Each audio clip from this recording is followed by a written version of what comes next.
Labas rytas, jaunimas. Labas rytas. Kaip miegojat? Gerai. Nu, man atrodo, kai laipsnių vyresnis eina, tai laipsnių jaunesniem reiktų atsistot. Gerai, gerai, sėdėkit, kaip. Mūsų direktorius kaip tikras jefreitorius. Aliavot, pataikėte mano jautrę vietą. O juk aš jaunystėje buvau labai perspektyvus karininkas. Mes tokį karinio mokytoją turėjom, tai tas karinio mokytojas buvo toks tikras iš pašaukimo. Tai jis mus išvarydavo per pamoką į mokyklos stadioną ir liepdavo kast apkasus. Mes kasam tos apkasus, ar speigas, ar liūtis, ar štormas, ar audra. O per kitą pamoką mes viską vėl užkasam. Tai va, tas mokytojas, tas mano guru sakydavo, Borė, išeisi į armiją, žmogum būsi. Aš jau ruošiausi, bet čia tas bleckas sajūzis prasidėjo. Ta blecka nepriklausomybė, o aš jau 8 prisitraukimus ant turniko tuo metu padarydavau. Suirutė viskas pasidarė. Vagnorkos. Landsbergis. Kalsbergis. Žydas. Ar tokios Lietuvos mes norėjome?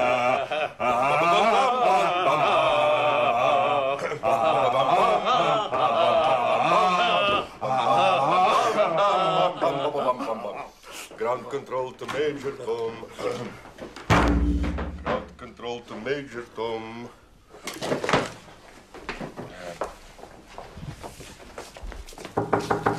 Neguoskit manęs, neguoskit, aš pats susitvarkysiu. Ale tai žmogus turi pasakoriaus talentą. Klausaisi, tai jūsų žodžiai draugas direktorius medum nuo lūpų varva. Tai jeigu taip dėmesingai klausaisi, tai ko visą laiką kaseisi, sutriaus išpera, šūdžiau. Nu, nepykit taip ant žmogaus. Gal jam paprasčiausiai neštėjo. Nu, neštėjo, tai neštėjo, bet tas kasimasis mums klausyti vis tiek trukdė. Blaškė. Blaškė, negalėjom susikoncentruoti ant jūsų įdomios istorijos. Ale jūs jau nepykit, kai jūs abudu čia šnekėjot, šnipždėjot, kažką kikenot, pirštais rodydami į direktorių, tai jūs mums irgi trukdėt. Čiagi ne mokykla, o darbo birža. Jeigu negerbėt savęs, tai gerbkit kitus.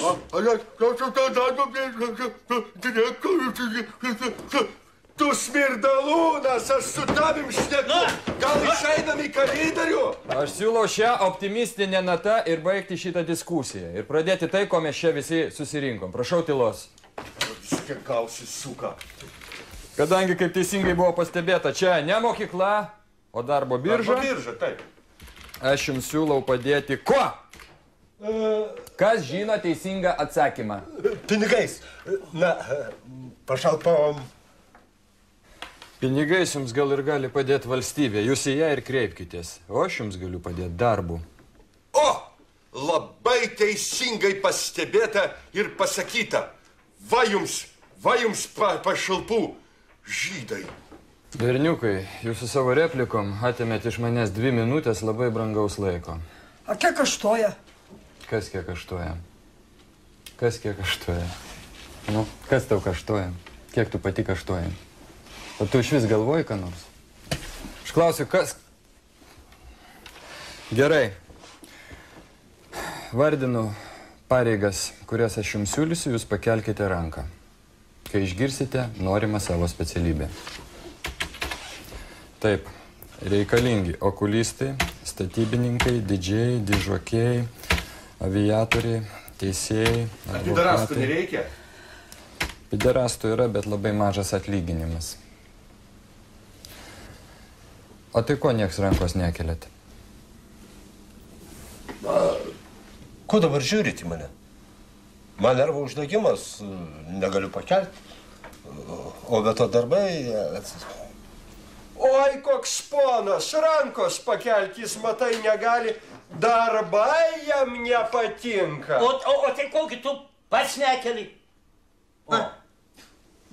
Mes norim tokio darbo, kuris atneštų Lietuvai maksimumą naudos. Vot taip vat.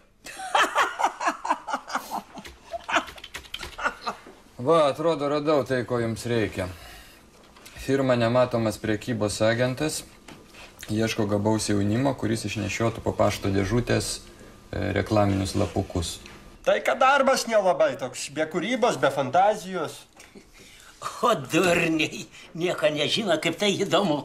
Kiek namų apeini, žmonių susitinki, naujienų sužinai. Taip.